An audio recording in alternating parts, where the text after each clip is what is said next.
Hello, everyone. I'm Karen from Close to My Heart. My job here at Close to My Heart is I'm the creative arts manager, which is just a fancy way of saying I get to kind of manage all of the tactile art that we create here at Close to My Heart, which is why I'm here to talk to you today about the stamp and thin cut that you got. So let's take a look at that stamp.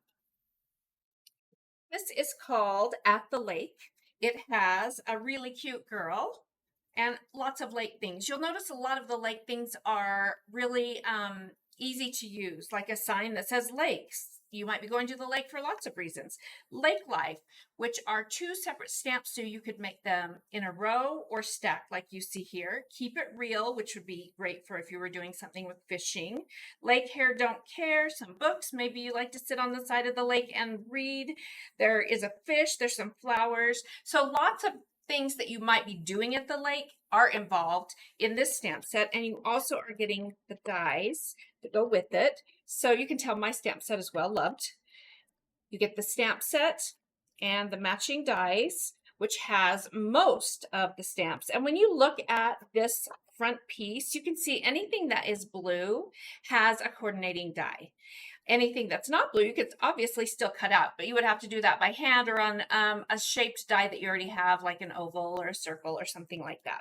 So you can see what a great value this set is. You can also see a few little pieces I have floating around in my set. I thought I'd show you that because whenever I cut dies for a set, I always cut extras and throw them in there. And then the next time I pull it out, I maybe don't need to pull out my die cut machine.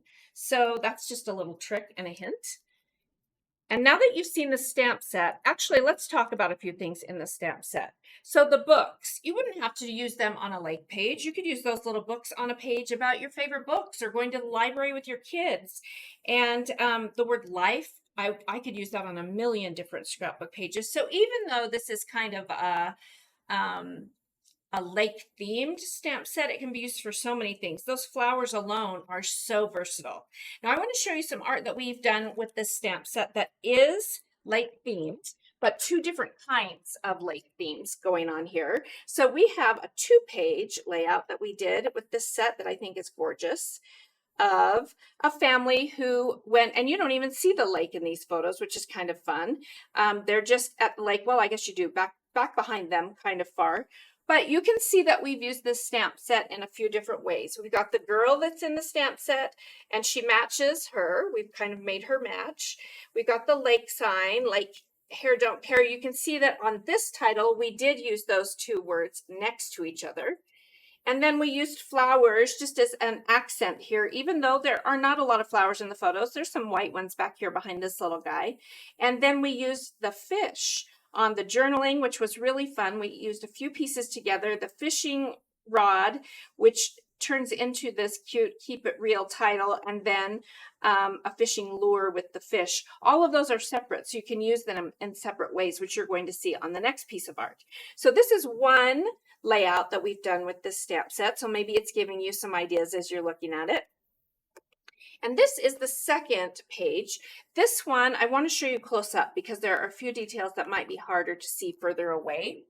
So one thing that I did on this page, you can see that a very subtle background has been stamped that looks like printed paper. That's a really great versatile way to use your stamps. I've just used this fish to create my own background in the on this mink gray colored piece. And I just made sure that I kept them spaced pretty evenly and that I turned my fish different directions and let them go off the edge of the page. And that is what will help it feel like an actual printed piece of paper. This layout is my husband and our granddaughter Daisy several years ago. This layout is about he grew up fishing at this lake, and then our kids grew up fishing with him at the lake, and now our grandkids are fishing with him at this same lake. And that's what my journaling is saying here. You can see on this page, I stacked lake and life so that it fit on this cute little kind of checkerboard theme that I have going here. I used the chair. Nobody's sitting in a chair. You don't have to be 100% literal. And there is a fish, and I have no dominant fish on here. I just used him in the background. I did want to show you this because I went from Keep It Real and a little bit of a line with a lure here, and then I used the fishing pole separately over here next to Lake Life, which is much differently than the way it is used on this little piece. So you can see how by combining stamps together, stacking them, or using them side by side, you can get lots of different looks. I was also thinking of other ways that you could use this stamp set that we'll talk about as I am doing a little bit of demonstrating. I'm going to move all of my creative stuff over where you can see it really close up, because I think it will help you maybe see some of the details that I'm talking about as I'm creating. So the first thing I wanted to do was show you our cute lake girl. I've colored her 3 different ways, so you can see that she can be just almost any ethnicity you want her to be, depending on how you choose to color her. I have used colored pencils on her, and that is what we've also used in the art. So you can see colored pencils used on this little lake sign.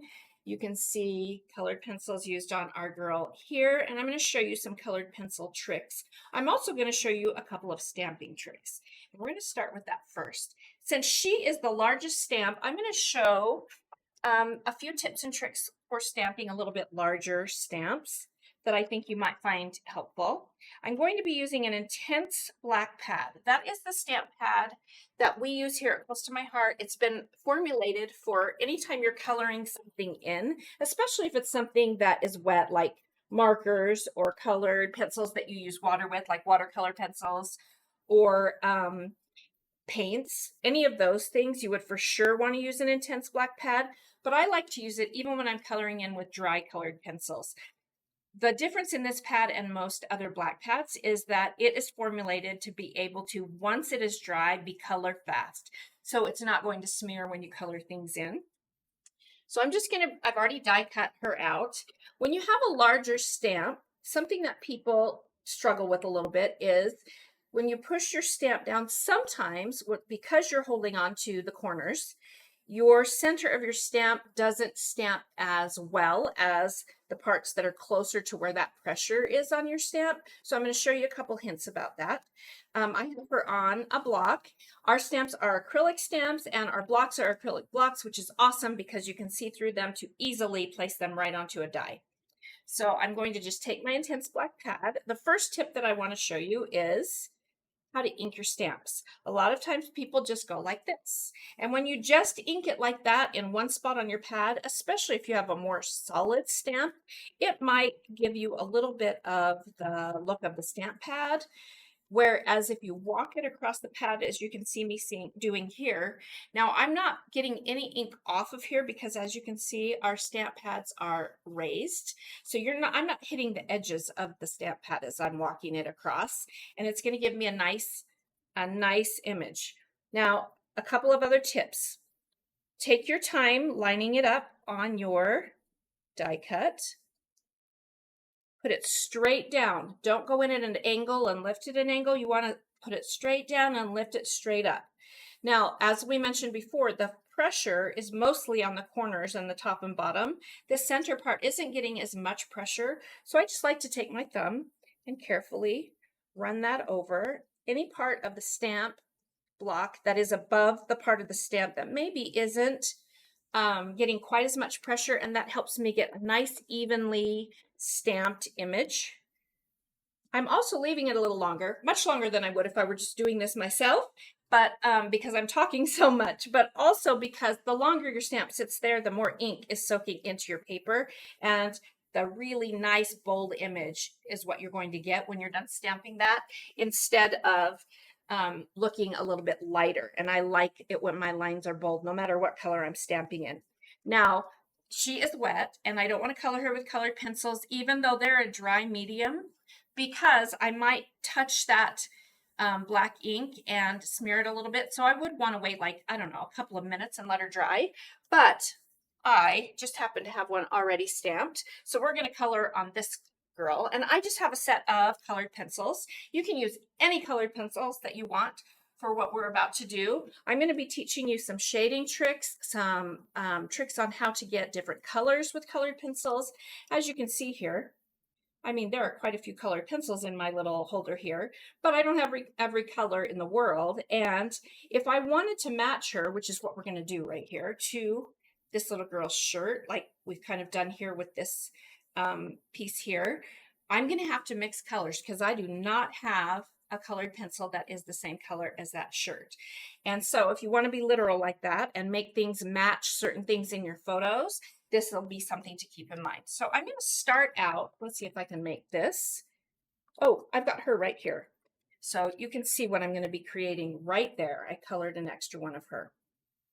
So I'm going to start with a medium pink. And if you look at this color here, it's kind of like a coral color. And so the colors that are going to make coral are going to be a pink and an orange. Those are the colors that go in here. But I can't very well mix these together like paint. I have to layer. So I'm going to start with this pink one. And I'm going to give you a couple of tips for shading at the same time. You do not want a perfectly sharp tip. What you do want is an angled tip. So whenever I pull out a colored pencil to use it, I'll just scribble a little bit onto a piece of paper all on the same part of my pencil, and that gives me a nice angled flat area on my pencil, and that's the part of the pencil I want to color with. That's going to help me not get little lines in what I'm coloring. It's going to help it be nice and smooth. And probably the best tip I could give you when coloring with colored pencils is to use the lightest hand ever. You can always continue to go back and layer color, but if you use too heavy of a hand, you're going to see a lot of details you might not want seen. It's much better to layer. I also realized I didn't say anything to you about this little foam piece. Those come in our stamp sets, and that helps your stamp have a little bit of a cushion when you stamp, which gives you a better image. The other thing I failed to mention is when you pull a new stamp off a stamp set, like for instance, I haven't used these books yet, and add it to your block, you want to season it the first time you use it. And you can season just by rubbing it onto the inside of your hand or the back of your hand, wherever you want. The oils in your skin just takes off that shiny finish. I'm going to show you on this stamp set. I have not used these flowers, and you can kind of see that little bit shiny film on the top, and that will make your ink bead off just a little bit. This takes that right off of there, and it's ready to stamp with. Okay, moving forward now instead of backward. I've got her dress colored a little bit with my pink. Now let's talk about shading.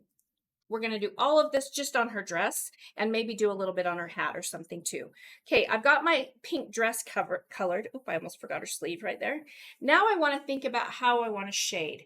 And if you've never really done shading before, I think a great way to know where to be dark and where to be light on what you're coloring is to create yourself a sun. So let's just use my color pencil holder as my sun. I'm going to say my sun is up and to the right, which means all the parts of her that are closest to the sun are going to be lighter, and the parts that are further away are going to be darker. The other thing to remember is anytime you have something like, see, there's these folds in her dress, that's going to cast a shadow. Her hair onto her dress is going to cast a little bit of a shadow. So you would be darker around those areas. But the general rule of thumb is to decide where your sun is going to be. If my sun was going to be over here, then all the dark parts would be the right side of her.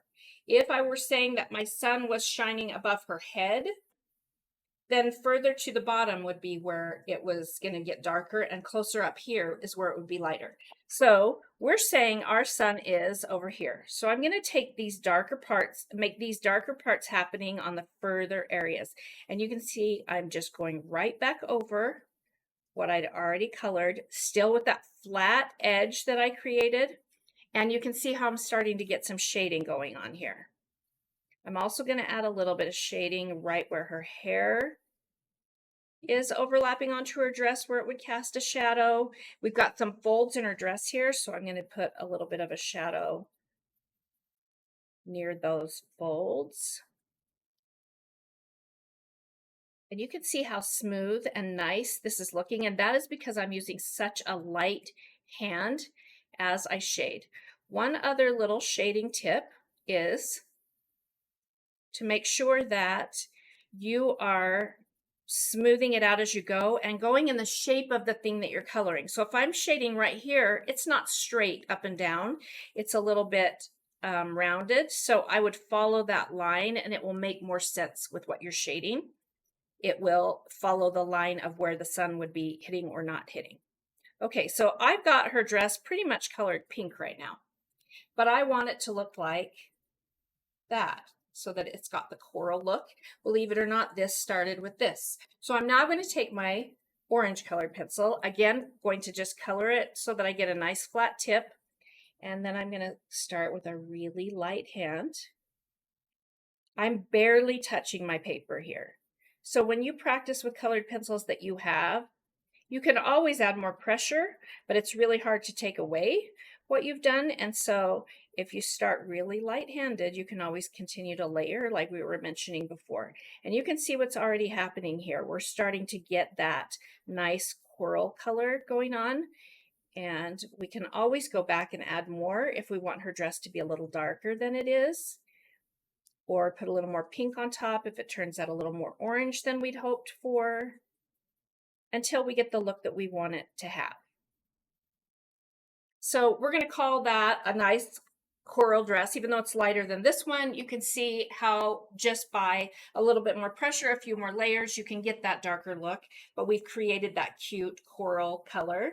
Now I want to show you something else that is not on this piece.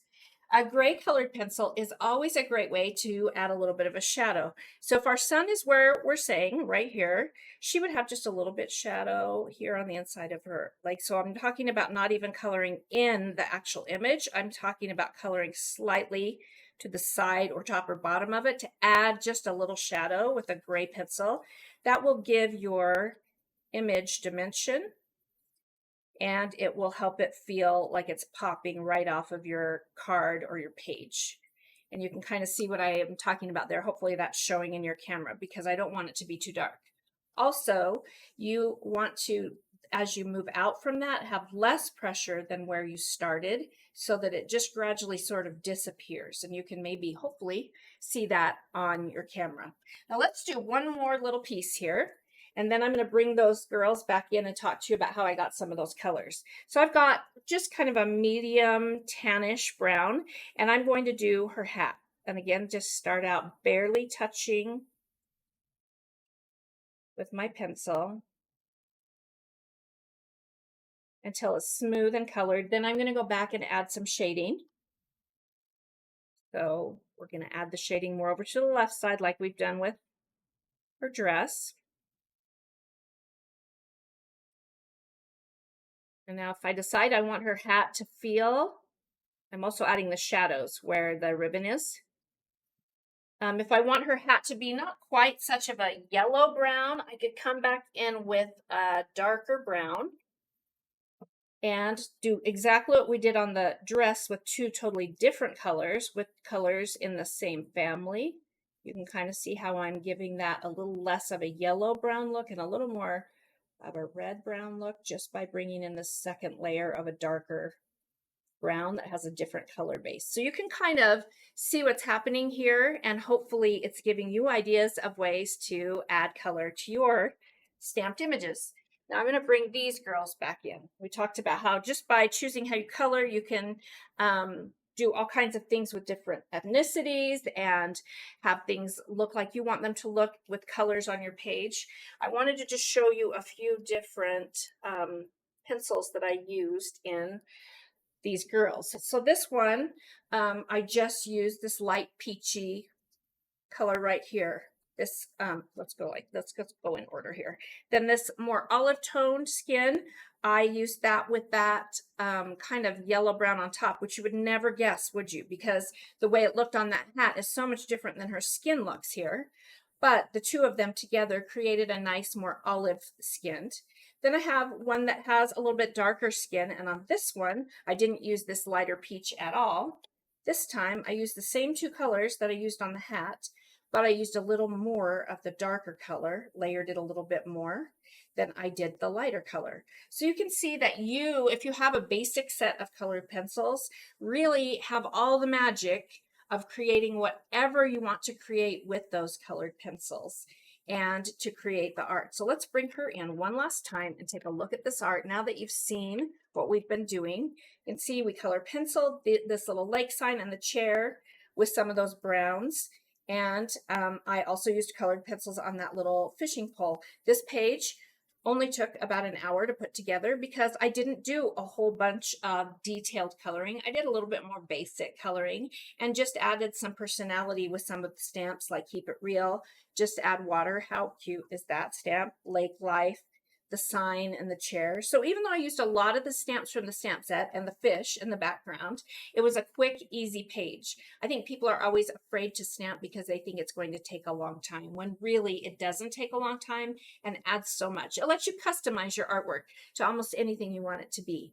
Now let's take one last look at this one now that you've seen. Now you know how we got that look on that girl, how we probably got the look on that chair too, those browns that we talked about, the lake sign, and this little fish and these flowers. Now I think if I can find it, I think I brought, oh yeah, I brought one more little fishy. I hope you can see him. I made that one more like a trout. This one looks more like a salmon. So same thing with the fish as with the girl. You can certainly customize it to fit whatever you are doing on your page. In fact, I could even take this cute little trout because I think that's what my husband and our granddaughter caught. And I could have even added it to right there, the bottom of that little fishing hook, so that it added to my page even a little bit more. So get creative. Stamps here at Close to My Heart are a way of life. We use stamping in almost everything we do, and we love stamps. So I hope today our little class has helped you be a little more confident in using stamps in your art and a little more confident using colored pencils.